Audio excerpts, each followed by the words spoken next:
സാധാരണഗതിയിൽ ഓരോ രാജ്യത്തിനും വളരെ തന്ത്രപ്രധാനമായ പ്രതിരോധ രഹസ്യങ്ങളുണ്ട് എന്ന് നമുക്കറിയാം.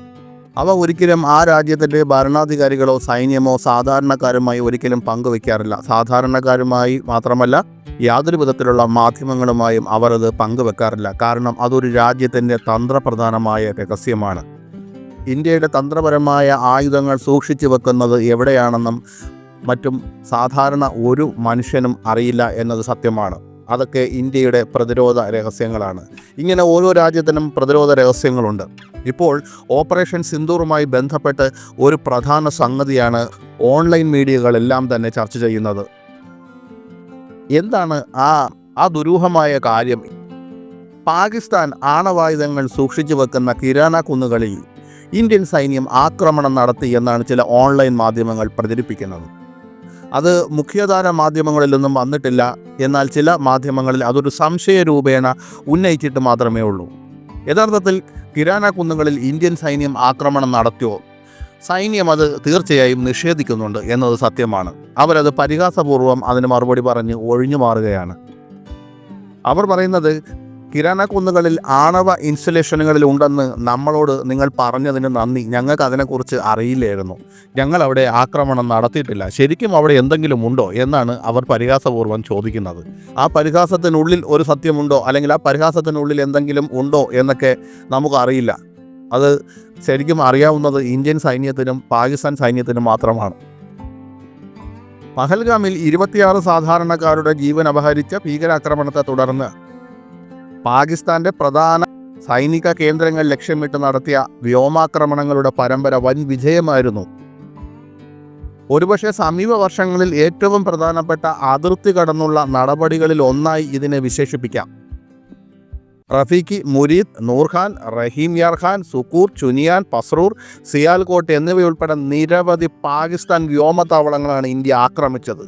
പാകിസ്ഥാനിലെ ഒരു പ്രദേശവും സുരക്ഷിതമല്ല എന്ന് ഇന്ത്യൻ സൈന്യം തെളിയിച്ചു കൊടുത്തു. അത് പാകിസ്ഥാനെ അക്ഷരാർത്ഥത്തിൽ ഞെട്ടിക്കുന്നതായിരുന്നു.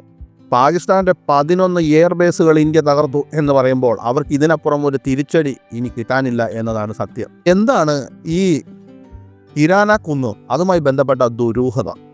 ഈ കിരാന കുന്നിനെ അതിൻ്റെ ഉപഗ്രഹ ചിത്രങ്ങളും സൈനിക വിശകലനങ്ങളുമൊക്കെ വിരൽ ചൂണ്ടുന്നത് അവിടെ പാകിസ്ഥാൻ അണുവായുധം സംഭരിക്കുന്ന ഒരു സംഭരണ കേന്ദ്രം ഉണ്ട് എന്നാണ്.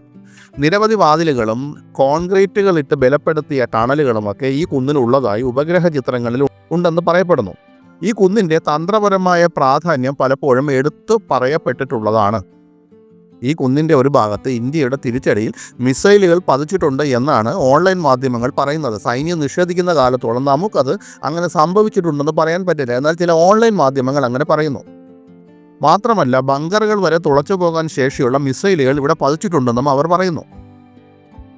സാധാരണ സ്ഫോടനങ്ങൾക്കൊന്നും ഇതിനുള്ളിൽ സൂക്ഷിച്ച ആണവ ശേഖരത്തിന് കേടുവരുത്താനോ സ്ഫോടനം നടത്താനോ ശേഷി ഉണ്ടാവില്ലെങ്കിലും അവരുടെ ഇത്ര രഹസ്യമായ ഒരു സ്ഥലത്ത് ഇന്ത്യയുടെ മിസൈൽ പതിക്കുന്നു എന്നത് അവർക്ക് ഏറ്റവും വലിയ ക്ഷീണമാണ് ഉണ്ടാക്കിയിരിക്കുന്നത്, നാണക്കേടാണ് ഉണ്ടാക്കിയിരിക്കുന്നത് എന്നത് സത്യമാണ്. അങ്ങനെ മിസൈൽ വീണിട്ടുണ്ടെങ്കിൽ, കാരണം ഒന്ന് വിചാരിച്ചാൽ ഇന്ത്യക്ക് അവിടെയെല്ലാം ഏത് നിമിഷവും കയറി അടിക്കാമെന്ന ഭയം പാകിസ്ഥാൻ്റെയും ഇങ്ങനെ ഒരു ആണവ കേന്ദ്രത്തെക്കുറിച്ച് അറിയാവുന്ന പാകിസ്ഥാനുമായി ബന്ധപ്പെട്ട രാജ്യങ്ങളുടെയുമൊക്കെ മനസ്സിലുണ്ട്, പ്രത്യേകിച്ച് US-ൻ്റെയും ചൈനയുടെയും. അതുപോലെ തന്നെ ഒരു നൂർഖാൻ എയർബേസ് വളരെ പ്രധാനപ്പെട്ട ഒരിടമാണ്. അവിടെ യഥാർത്ഥത്തിൽ ഇന്ത്യ കയറി അടിച്ചു വന്നത് സത്യമാണ്. കാരണം ഇത് ഈ മേൽപ്പറഞ്ഞ കിരാന കുന്നിനടുത്തുള്ള ഒരു എയർബേസാണ്. അവിടെ ഇന്ത്യയുടെ മിസൈൽ പതിച്ചിരുന്നു. ഈ നൂർഖാൻ എയർബേസിനെ ഇന്ത്യ ആക്രമിച്ചത് ശരിക്കും അമേരിക്കയെ ഞെട്ടിച്ചു കളഞ്ഞു എന്നതാണ് സത്യം.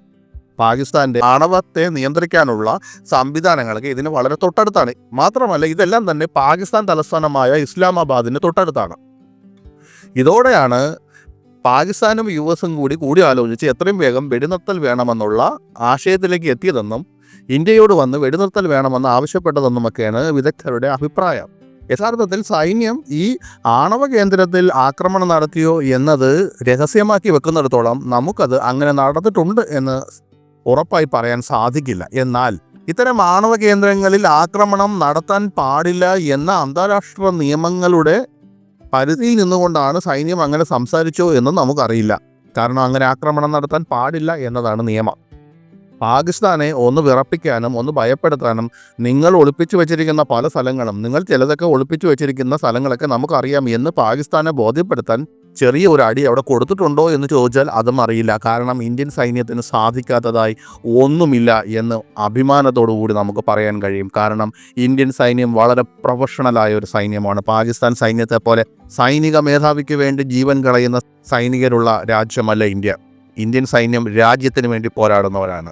പാകിസ്ഥാൻ സൈന്യം അങ്ങനെയല്ല. പാകിസ്ഥാൻ സൈന്യം വളരെ നിർഭാഗ്യവാന്മാരായ ഒരു കൂട്ടം സൈനികരാണ് അവിടെ ഉള്ളത്. കാരണം അവർക്ക് സ്വന്തം രാജ്യത്തിന് വേണ്ടി പോരാടുന്നു എന്നതിനേക്കാൾ വ്യക്തി താല്പര്യങ്ങൾക്ക് വേണ്ടിയാണ് അവർ പോരാടുന്നത് എന്നതാണ് ഏറ്റവും ദൗർഭാഗ്യകരമായ വശം.